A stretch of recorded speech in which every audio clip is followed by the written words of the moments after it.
శూర్పణఖ రాముడిని చూసింది. హే బాగున్నావు, నన్ను పెళ్లి చేసుకో అంటుంది. నాకు వద్దు, నాకు పెళ్ళి అయింది, చేసుకో. హాయ్ అండి, తమ్ముడు ఇది సీతమ్మ తల్లి రావణాసుడు ఎత్తుకెళ్ళిన ఘట్టమండి. మారువేషంలో వచ్చి సీతమ్మ తల్లిని ఎత్తుకెళ్తాడు. రాముడు లక్ష్మణుడు ఉంటారు. అప్పుడు రావణాసురుడు వచ్చి మారువేషంలో సీతమ్మని ఎత్తుకెళ్తాడండి. చూడండి, ఎంబడే వీళ్ళిద్దరు ఇంట్లో ఉంటారుగా, లక్ష్మణుడు సీత. ఏ రామని అంటాడు మయాలి అనగానే, నువ్వు వెళ్ళు అంటది, నేను వెళ్ళా అంటాడు. వెళ్ళు అంటాడు, వెళ్ళా అంటది. ఇద్దరు కలిసి ఏం చేస్తారు, వెళ్ళు వెళ్ళంటే వెళ్ళాడు కంటది. అనుమాన పడితే అప్పుడు లక్ష్మణుడు గీత గీస్తాడు. ఇట్లా గీత గీసి బయటికి రావద్దంటాడు. ఎంబడే మన రావణుడు రావణ జై జై జై. రావణుడు వచ్చి భవతీ భిక్షోదేవి అంటాడు. అప్పుడు సీత తీసుకొచ్చేది పనిలో టీనే తీసుకుంటే బయటికి రా అంటాడు. బయటికి వస్తుంది, అప్పుడు తీసుకుంటాడు. ఎంబడే మారుస్తాడు క్యారెక్టర్. ఏగానే అసుర అసుర రావణాసుర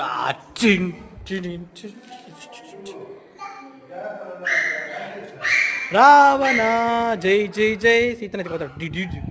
భూమి మొత్తం పెరిగి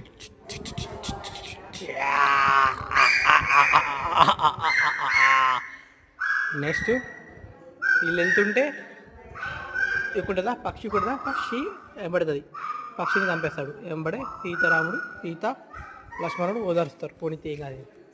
నెక్స్ట్ తర్వాత రాముడు లక్ష్మణుడు ఇద్దరు ఒక ఆవిడేదో ఉంటే, అప్పుడు ఆకలి అవుతుంటే ఉంటుంది కదా శబరికి వచ్చి రాముడా తిను అని ఇస్తుంది. అప్పుడు శబరి వీళ్ళిద్దరికి అన్నం పెడుతుంది. నెక్స్ట్ సీన్లో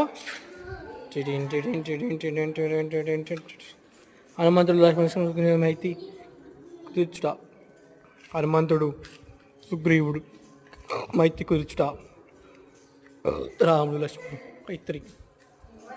నెక్స్ట్ ఇక్కడ గొడవ అవుతుంది. ఎవరిక్కడ ఇల్లు అర్థం చేసి తెలుసుకోండి. వాళ్ళు సుగ్రీవుల యుద్ధం. అప్పుడు ఇద్దరు కొట్టుకుంటుంటే అప్పుడు రాముడు ఏం చేస్తాడు, సైడ్ నుంచి కొడతాడు. ఎందుకంటే యుద్ధం చేసేటప్పుడు వెళ్ళి చంపొద్దు కాబట్టి సైడ్ నుంచి కొడతాడు. అవి చెట్లు, ఆ చెట్ల నుంచి పని కొడితే ఆ బొక్కలు ఉన్నాయి, అగోడ బొక్కలు ఉన్నాయి, ఆ బొక్కల నుంచి పడి సప్ అని పడతాడు. ఎంబడి బిడ్డ అప్పుడు ఏమవుతాడు, కింద పడతాడు, సప్ చచ్చిపోతాడు. ఇక ఏడుస్తుంది అలా భార్య. ఇక తమ్ముడు అన్నలు వీళ్ళు ఎందుకు చంపారంటే ఇన్ని వాళ్ళ భార్యను ఎత్తుకోపోతాడు. ఈడు కిందుడు